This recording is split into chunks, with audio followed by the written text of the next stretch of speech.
বিসমিল্লাহির রহমানির রহিম। উপস্থিত প্রধান অতিথি, যুবদলের সাবেক সভাপতি, যুবদলের আলাপ, উপস্থিত জাতীয় নাগরিক ফোরামের সম্মানিত চেয়ারম্যান, জাতীয় যুবদলের সাবেক সভাপতি জনাব আহমেদ সহ উপস্থিত সকলকে আসসালামু আলাইকুম।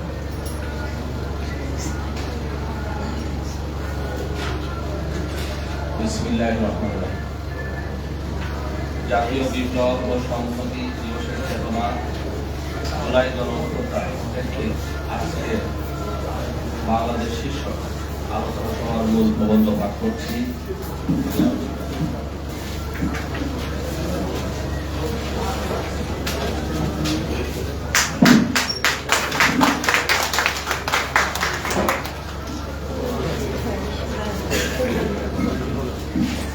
সম্মানিত সুধীমণ্ডলী, আমাদের মাঝে ইতিমধ্যে উপস্থিত হয়েছেন আমাদের আজকের আলোচনা সভার সম্মানিত প্রধান অতিথি, বাংলাদেশ জাতীয়তাবাদী দল বিএনপির সম্মানিত ভাইস চেয়ারম্যান জননেতা শামসুজ্জামান দুদু।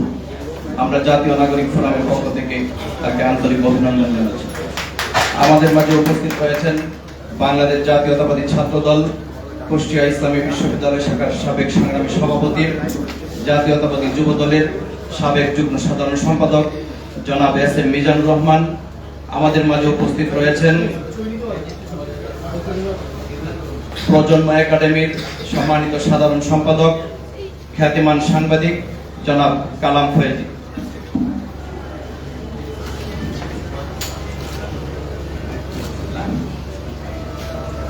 জাতীয় বিপ্লব ও সংহতি দিবস নিয়ে দুটি কথা। আজ ঐতিহাসিক 7 নভেম্বর বিপ্লব ও সংহতি। 1975 সালের এই দিনে সেনাবাহিনী বাংলাদেশের জনগণ মিলে এক ঐতিহাসিক বিপ্লব সংগঠিত করে। এই বিপ্লবের মধ্য দিয়ে বাংলাদেশের পক্ষে স্বাধীনতার স্বাদ ভোগ করতে শুরু করে। 1971 সালের 16 ডিসেম্বর বাংলাদেশ স্বাধীন হলেও প্রকৃতপক্ষে 7 দফার গোলামী চুক্তি, 30 বছর মেয়াদী মৈত্রী চুক্তি দেশের মানুষকে স্বাধীনতার স্বাদ আস্বাদনকে আনন্দে ভিড়ে তোলে। এছাড়াও ক্ষমতাসীন আওয়ামী লীগের দুঃশাসন, সন্ত্রাস, দুর্নীতি, লুটপাট এবং এসবের ফলে সৃষ্ট দুর্ভিক্ষ বাংলাদেশের মানুষকে স্বাধীনতার স্বাদ আস্বাদন করতে দেয়নি। বাংলাদেশের স্বাধীনতায় সহযোগিতা করলেও ভারত কখনোই বাংলাদেশ একটি শক্তিশালী রাষ্ট্র হিসেবে মাথা উঁচু করে দাঁড়ায়, এটা কখনো চায়নি। তার অংশ হিসেবে বাংলাদেশের কোন শক্তিশালী সেনাবাহিনী থাকুক, কোন দৃঢ় ও স্বাধীন পররাষ্ট্রনীতি থাকুক, এটা ভারত কখনোই চায়নি। আর তা নিশ্চিত করতে প্রবাসী সরকারের সাথে 7 দফা চুক্তি সম্পাদক চুক্তি করে। এই 7 দফা গোলামী চুক্তির মাধ্যমে সেনাবাহিনীর থেকে অধিক গুরুত্ব দিয়ে রক্ষী বাহিনীর সৃষ্টি করে। জেনারেল ওয়ানের তৈরি পঞ্চম বাহিনী দেশের মধ্যে এক ভয়াবহ অরাজকতার সৃষ্টি করে। কি ছিল সেই 7 দফার গোপন চুক্তি?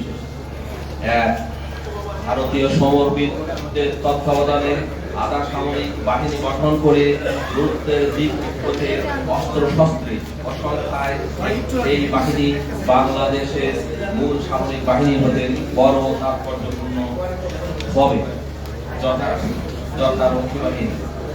ভারত হতে সমর উপকরণ অস্ত্র শস্ত্র ক্রয় করিতে হইবে, ভারতীয় সমরবীরদের পরামর্শ অনুযায়ী তা করিতে হইবে। 3. ভারতীয় পরামর্শে বাংলাদেশের বহির্বাণিজ্য কর্মসূচি নির্ধারণ করিতে হইবে। 4. বাংলাদেশের বাৎসরিক ও পঞ্চবার্ষিকী পরিকল্পনা ভারতীয় পরিকল্পনার সহিত সামঞ্জস্যপূর্ণ হইতে হবে। 5. বাংলাদেশের পররাষ্ট্রনীতি ভারতীয় পররাষ্ট্রনীতির অনুরূপ হইতে হবে। 6.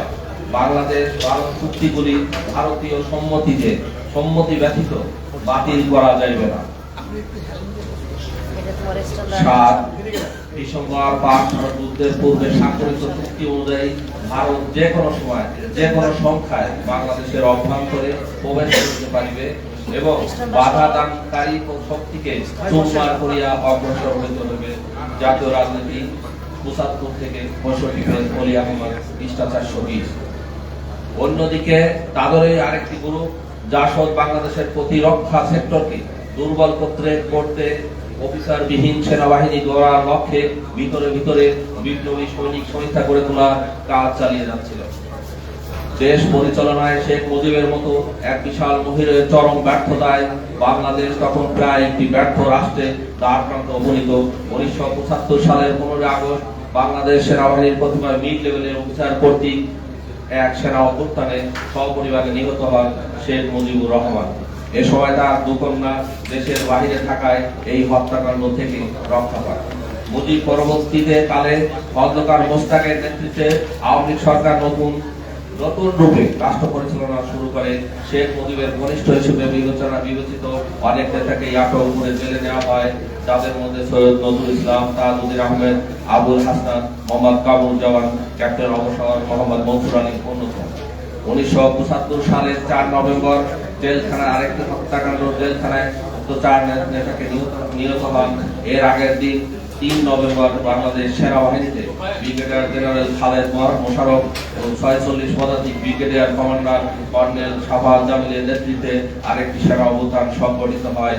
এই অভ্যুত্থানে জেনারেল জিয়াউর রহমানকে দায়িত্ব থেকে সরিয়ে দিয়ে তাকে গৃহবন্দী করা হয়। এই অভ্যুত্থানে বাংলাদেশের জনগণ সংকৃত হয়ে ওঠে যে পুনরায় ভারতীয় আধিপত্যবাদী শক্তি বাংলাদেশের নিয়ন্ত্রণ নিতে চলেছে। এই প্রেক্ষাপটে ১৯৭৫ সালের ৭ নভেম্বর বাংলাদেশে সংগঠিত হয় সিপাহী জনতার বিপ্লব। সিপাহী জনতার বিপ্লবে দুটি দিক রয়েছে। একটি দিক হচ্ছে কর্নেল তাহেরের নেতৃত্বে বিপ্লবী সৈনিক সংস্থা অফিসারবিহীন সেনাবাহিনী তৈরি করা, সেই লক্ষ্যে বিপুল সংখ্যক সেনা কর্মকর্তাকে হত্যা করা। অন্যদিকে বাংলাদেশ সেনাবাহিনীর সাধারণ সৈনিক জুনিয়র অফিসার কর্তৃক বন্দী সেনাপ্রধান জেনারেল জিয়াউর রহমানকে মুক্ত করে প্রধান সামরিক আইন প্রশাসক হিসেবে দায়িত্বভার প্রদান এবং তার নেতৃত্বে সেনাবাহিনীর চেন অফ কমান্ড প্রতিষ্ঠা করা। বিপ্লবী সৈনিক সংস্থার ষড়যন্ত্র ব্যর্থ করে বাংলাদেশ সেনাবাহিনী বাংলাদেশের সার্বভৌমত্ব সুরক্ষা করা। কর্নেল অবসর তাহেরের বিপ্লবী সৈনিক সংস্থার সেনাবাহিনীতে অভ্যর্থন ঘটানোর জন্য একজন জনপ্রিয় নেতৃত্ব ও মুখের প্রয়োজন ছিল। মুক্তিযোদ্ধা হলেও অবসরপ্রাপ্ত হয় কর্নেল তাহেরের পক্ষে সেই নেতৃত্ব দেওয়া সম্ভব ছিল না। কিন্তু ১৯৬৫ সালের পাক ভারত যুদ্ধে বীরত্বপূর্ণ ভূমিকা রাখা, ১৯৭১ সালে মহান স্বাধীনতার ঘোষণা, জেড ফোর্স এর কমান্ডার, দুইটি সেক্টরে মুক্তিযুদ্ধের বলিষ্ঠ নেতৃত্ব দিয়ে অসংখ্য সংখ্যক সমরে মুক্তিযুদ্ধের নেতৃত্ব দিয়ে মেজর জেনারেল জিয়াউর রহমান বাংলাদেশের সেনাবাহিনীর সবচেয়ে জনপ্রিয়, সবচেয়ে যোগ্য অফিসার হিসেবে সকলের মাঝে গ্রহণযোগ্য ছিলেন। এছাড়াও দেশবাসীর মাঝেও একই কারণে জেনারেল জিয়াউর রহমানের দারুণ পজিটিভ ইমেজ ছিল। কর্নেল তাহেরের বিপ্লবী সৈনিক সংস্থার সদস্যদেরকে বিভ্রান্ত করে দলে টানতে জিয়াউর রহমানের নাম ব্যবহার করেন এবং তাদেরকে বলেন জেনারেল জিয়া তাদের সাথে আছেন, যা ছিল সম্পূর্ণ মিথ্যাচার। কর্নেল তাহের চেয়েছিলেন সেনাবাহিনীতে অভ্যুত্থান ঘটনার পরক্ষণে জেনারেল জিয়াকে মুক্ত করে তাকে দিয়ে টেলিভিশনে ভাষণ দিয়ে দেশবাসীকে এই অভ্যুত্থানের পক্ষে নিয়ে আসা। মূলত জেনারেল জিয়ার জনপ্রিয়তা গ্রহণযোগ্যতাকে কাজে লাগিয়ে এই ভাষণ দিয়ে বিপ্লবী সৈনিক সংস্থার অভ্যুত্থানকে টেকসই করে তাকে দিয়ে ১২ দফা দাবি পূরণ করে জেনারেল জিয়াকে সরিয়ে দেওয়া। জেনারেল জিয়া কোনো অবস্থাতেই কোনোভাবে কর্নেল তাহেরের এই কর্মকাণ্ডের সঙ্গে সম্পৃক্ত ছিলেন না। কর্নেল তাহের তার মূল লক্ষ্য পূরণে বিপ্লবী সৈনিক সংস্থার সদস্যদেরকে সেনানিবাসে জেনারেল জিয়াকে মুক্ত করতে পাঠান। কিন্তু এরই মধ্যে সেনানিবাসে অবস্থানকারী তুফিল আর্টিলারি জুনিয়র অফিসার দেশীয় সাধারণ সৈনিকেরা বন্দী জিয়াউর রহমানকে মুক্ত করে তাদের সদর দপ্তরে নিয়ে আসে। এই সময় বিপ্লবী সৈনিক সংস্থার ক্যান্টনমেন্টে প্রবেশ করে জিয়াউর রহমানকে তার বাড়িতে না পেয়ে টুফিল্ড আর্টিলারি হেডকোয়ার্টারে গিয়ে জিয়াউর রহমানকে কর্নেল তাহেরের সালাম দিয়ে তাদের সাথে কর্নেল তাহেরের কাছে যাওয়ার জন্য অনুরোধ করেন রেডিওতে ভাষণ দেওয়ার জন্য। কিন্তু সে সময় উপস্থিত জুনিয়র অফিসার দেশীয় অন্যান্য সেনা সদস্যগণ জেনারেল জিয়াউর রহমানকে বিপ্লবী সৈনিক সংস্থার সদস্যদের সাথে না যেতে অনুরোধ করেন। তিনি সেখানে গেলে তার জীবন বিপন্ন হতে পারে এটাও জানান। ফলে জিয়াউর রহমান তাদের সাথে না যাওয়ার সিদ্ধান্ত নেন। ব্যর্থ হয়ে ফিরে গিয়ে বিপ্লবী সংস্থার সদস্য তাহেরকে জিয়াউর রহমানের অনুরোধ জানান। কর্নেল তাহের রাগান্বিত বিষণ্ণিত হয়ে জানান পাখি খাসা তারা হয়ে গেছে, অর্থাৎ জিয়াউর রহমানকে আত্মতফাতের মতো ব্যবহার করতে চেয়েছিলেন, সেটা হবে না।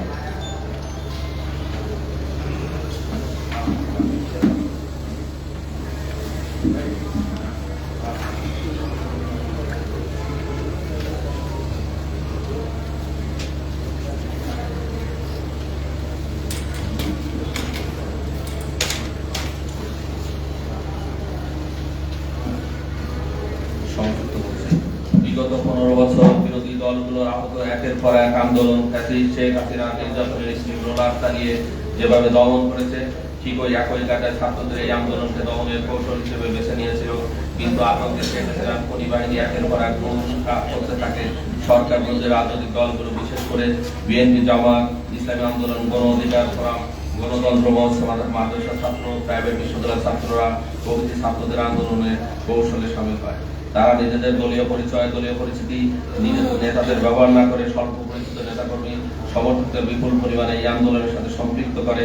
এর সাথে বিভিন্ন সংগঠনের তারাও এই আন্দোলনের ছাত্রদের পাশে এসে দাঁড়ায়। ফলে বাধ্য হয়ে শেখ হাসিনা কার্যক্রম জারি করে সেনাবাহিনীকে আন্দোলনের দমাতে রাস্তায় নামান।